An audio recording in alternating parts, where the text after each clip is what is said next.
या देवी सर्वभूतेषु शक्तिरूपेण संस्थिता नमस्तस्यै नमस्तस्यै नमस्तस्यै नमो नमः। जय माता दी दोस्तों, आज हम दुर्गा सप्तशती के अध्याय 9 और 10 का पाठ करेंगे। तो आइए पाठ शुरू करते हैं। ओम चंडिका देवी को मेरा नमस्कार है। मैं अर्धनारीश्वर के श्री विग्रह की निरंतर शरण लेता हूँ। उसका वर्ण बंधु का पुष्प और सुवर्ण के समान रक्त पीत मिश्रित है। वह अपनी भुजाओं में सुंदर अक्षमाला, पास, अंक और वरद मुद्रा धारण करता है।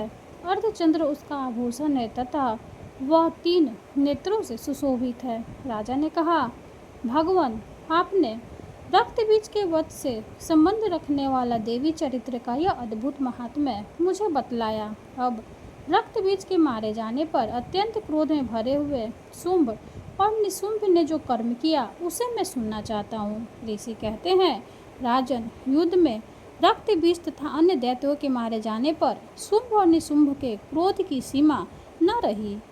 अपनी विशाल सेना इस प्रकार मारी जाती देख निशुंभ अमरस में भरकर देवी की ओर दौड़ा। उसके साथ असुरों की प्रधान सेना थी। उसके आगे पीछे तथा पार्श्व भाग में बड़े बड़े असुर थे, जो क्रोध से ऊँट चबाते हुए देवी को मार डालने के लिए आए। महापराक्रमी शुंभ भी अपनी सेना के साथ मारती गणों से युद्ध करके क्रोधवश चंडिका को मारने के लिए आ पहुंचा। तब देवी के साथ शुंभ और निशुंभ का घोर संग्राम छिड़ गया। वे दोनों दैत्य मेघों की भांति बाणों की भयंकर वृष्टि करने लगी। उन दोनों के चलाए हुए बाणों को चंडिका ने अपने बाणों के समूह से तुरंत काट डाला और शस्त्र समूहों की वर्षा करके उन दोनों दैत्यपतियों के अंगों में भी चोट पहुंचाई। निशुंभ ने तीखी तलवार और चमकती हुई ढाल लेकर देवी के श्रेष्ठ वाहन सिंह के मस्तक पर प्रहार किया। अपने वाहन को चोट पहुंचने पर देवी ने क्षुरप्र नामक बाण से निशुंभ के श्रेष्ठ तलवार तुरंत ही काट डाली और उसकी ढाल को भी, जिसमें 8 चांद जुड़े थे, खंड खंड कर दिया। ढाल और तलवार के कट जाने पर उस असुर ने शक्ति चलाई, किंतु सामने आने पर देवी ने चक्र से उसके भी 2 टुकड़े कर दिए। अब तो निशुंभ क्रोध से जल उठा और उस दानव ने देवी को मारने के लिए शूल उठाया, किंतु देवी ने समीप आने पर उसे भी मुक्के से मारकर चूर्ण कर दिया। तब उसने गद्दा घुमाकर चंडी के ऊपर चलाई, परंतु वह भी देवी के त्रिशूल से कटकर भस्म हो गई। तदंतर दैत्यराज निशुंभ को फरसा हाथ में लेकर आते देख देवी ने बाण समूहों से घायल कर धरती पर सुला दिया। उस भयंकर पराक्रमी भाई निशुंभ के धराशायी हो जाने पर शुंभ को बड़ा क्रोध हुआ और अंबिका का वध करने के लिए वह आगे बढ़ा। रथ पर बैठे बैठे ही उत्तम आयुधियों से सुशोभित अपनी बड़ी बड़ी 8 अनुपम भुजाओं से समूचे आकाश को ढक कर वह अद्भुत शोभा पाने लगा। उसे आते देख देवी ने शंख बजाया और धनुष की प्रतिज्ञा का भी अत्यंत दुस्सह शब्द किया। साथ ही अपने घंटे के शब्द से, जो समस्त दैत्य सैनिकों का तेज नष्ट करने वाला था, संपूर्ण दिशाओं को व्याप्त कर दिया।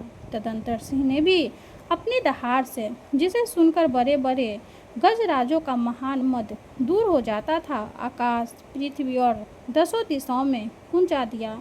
फिर काली ने आकाश में उछलकर अपने दोनों हाथों से पृथ्वी पर आघात किया। उससे ऐसा भयंकर शब्द हुआ जिससे पहले के सभी शब्द शांत हो गए। तत्पश्चात दैत्यों के लिए अमंगलजनक अट्टहास किया। इन शब्दों को सुनकर समस्त असुर थर्रा उठे, किंतु शुंभ को बड़ा क्रोध हुआ। उस समय देवी ने जब शुंभ को लक्ष्य करके कहा, ओ दुरात्मन, खड़ा रह, खड़ा रह। तभी आकाश में खड़े हुए देवता बोल उठे, जय हो, जय हो।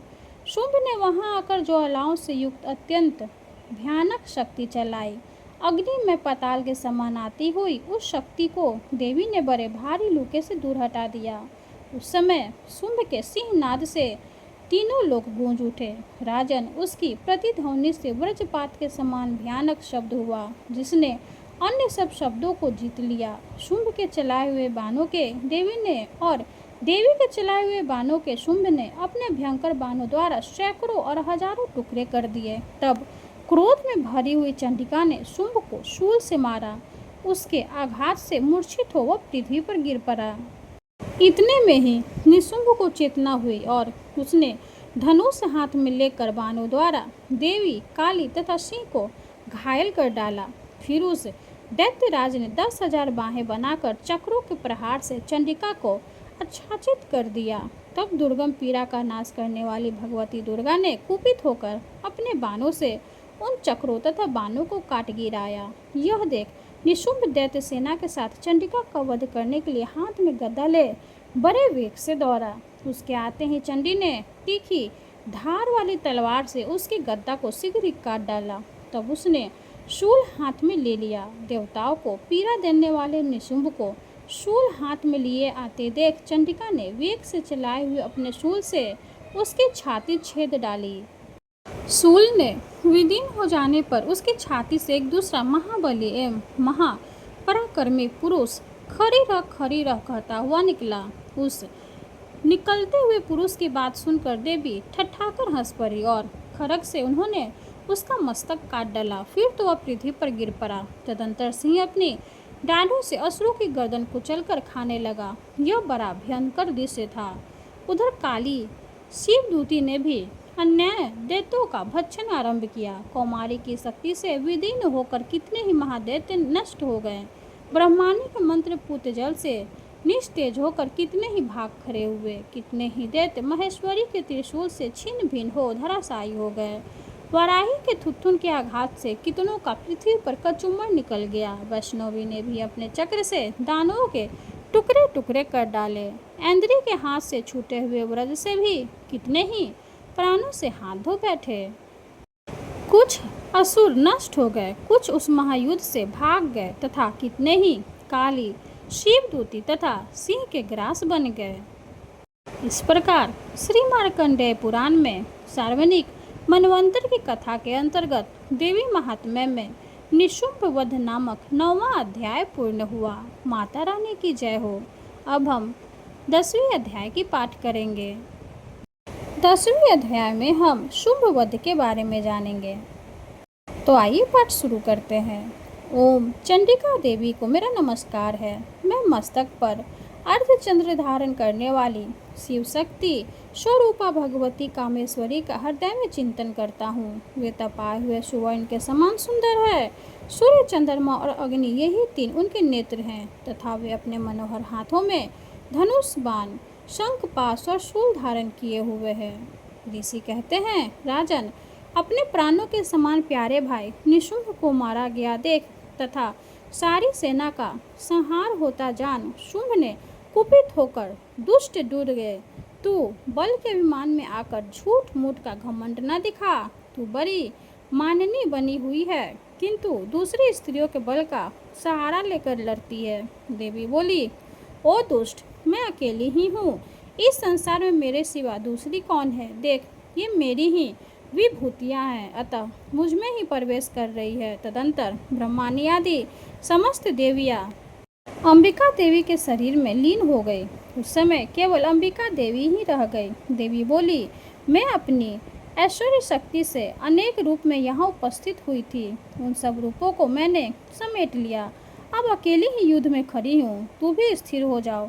ऋषि कहते हैं, तदंतर देवी और शुंभ दोनों में सब देवताओं तथा दानवों के देखते देखते भयंकर युद्ध छिड़ गया।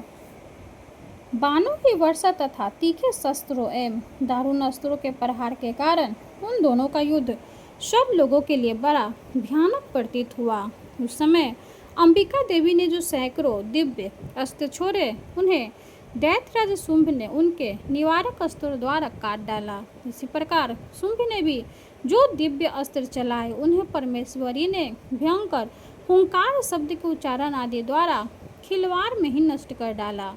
तब उस असुर ने सैकड़ों बाणों से देवी को आच्छादित कर दिया। यह देख क्रोध में भरी हुई उन देवी ने भी बाण मारकर उसका धनुष काट डाला।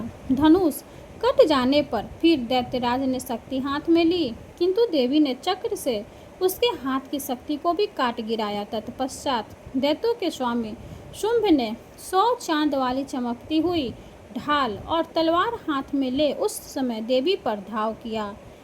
उसके आते ही चंडिका ने अपने धनुष से छोड़े हुए तीखे बाणों द्वारा उसकी सूर्य किरणों के समान उज्जवल ढाल और तलवार को तुरंत काट दिया। फिर उस दैत्य के घोड़े और सारथी मारे गए। धनुष तो पहले ही कट चुका था। अब उसने अंबिका को मारने के लिए उद्धत हो भयंकर मुर्दगर हाथ में लिया। उसे आते देख देवी ने अपने तीक्ष्ण बाणों से उसका मुद्दगर भी काट डाला। जिस पर भी वह असुर मुक्का तान कर बड़े वेग से देवी की ओर झपटा। उस दैत्यराज ने देवी की छाती में मुक्का मारा। तब उन देवी ने भी उसकी छाती में एक चांटा जड़ दिया। देवी का थप्पड़ खाकर दैत्यराज शुंभ पृथ्वी पर गिर पड़ा, किंतु पुनः सहसा पूर्वतः उठकर खड़ा हो गया। फिर वह उछला और देवी को ऊपर से जाकर आकाश में खड़ा हो गया।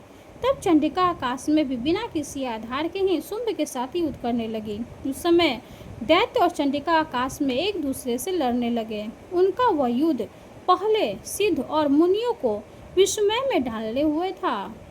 फिर अंबिका ने शुंभ के साथ बहुत देर तक युद्ध करने के पश्चात उसे उठाकर घुमाया और पृथ्वी पर पटक दिया। पटके जाने पर पृथ्वी पर आने के बाद वह दुष्ट आत्मा दैत्य पुनः चंडिका का वध करने के लिए उसकी ओर बड़े वेग से दौड़ा।